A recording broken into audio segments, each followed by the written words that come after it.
For Liverpool and for Portugal, one of the great players, Diogo Jota's life tragically cut short following a car accident in Zamora in Spain, which also took the life of his brother, André Silva. Spanish authorities said that the car, a Lamborghini, left the road due to a tyre blowout while overtaking another car. The accident occurred just 2 weeks after Diogo Jota's wedding to long-term partner Ruth Cardosa. The couple have 3 children. Jota had reached the pinnacle of his football career this season, winning the Premier League title with Liverpool and helping Portugal to victory in the final of the UEFA Nations League. In 49 appearances for Portugal, Jota scored 14 goals. His honours with Liverpool included an FA Cup and 2 League Cups. Fans of the club were today gathering outside Anfield, devastated by the news. The world of football has been left shocked by the tragic news.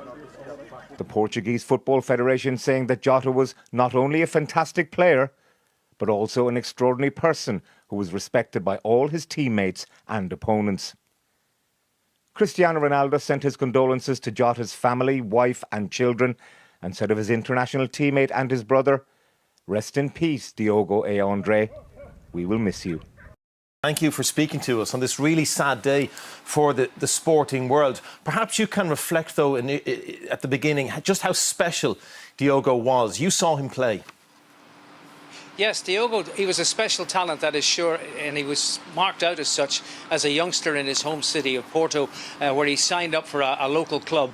He was then spotted by Atletico Madrid and taken there, though he never played in the La Liga in Spain, but he was sent out on loan first to his hometown club of Porto and subsequently to Wolverhampton Wanderers, where he really made a mark, steering them like a player who had Champions League potential in the English Championship, the second tier, steering Wolverhampton Wanderers to that title, English League champions, and then up into the Premier League, where he played and with distinction for Wolves as well, attracting subsequently the attention of Liverpool, where of course he made his major mark.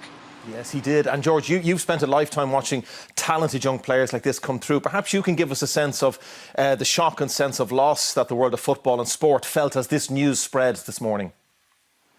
Well, it's just devastating. There have been similar tragedies in the past. Laurie Cunningham, who played with Real Madrid, English international, he was killed in a motor accident. So too was the great midfielder Kazimierz Dana, who died in San Diego in California, formerly of Manchester City. But I think the thing is now, because football is everywhere, it's in your face, it's on television every day, these people, these players, they seem like people that you actually know, that you know personally, they're part of your life. And so when something like this happens to a player like Diogo Jota, it is really, really significant, and it really takes the wind out of the sails of everybody in football, because he was such a presence for Liverpool. I mean, he scored on his debut. He scored Arne Slot's first goal at Ipswich in the season that led to the Liverpool title. His last goal for Liverpool was against Everton, the 1-0 winner on a Wednesday night at Anfield, a goal that propelled Liverpool to their 20th league title. Diogo Jota with a number 20 on his back, celebrating on that marvellous journey through Liverpool and the open talk coach. You'd never believe anything like this is ever going to happen. And there he is, driving to Spain because he'd had minor surgery. He couldn't fly. He drove all the way to Spain via that long ferry trip and then across Spain to Porto for his wedding, as we heard 11 days ago. And then he was driving back with his brother to the ferry from Santander to the south of England to be back in Liverpool in time for the start of pre-season training on Monday. And this happens, and it is just absolutely devastating. It is absolutely devastating, and of course we're mindful of his wife Ruth and their young children. And George, we thank you for giving us that insight into the brilliance that has been lost in the talent of Diogo Jota. Thank you.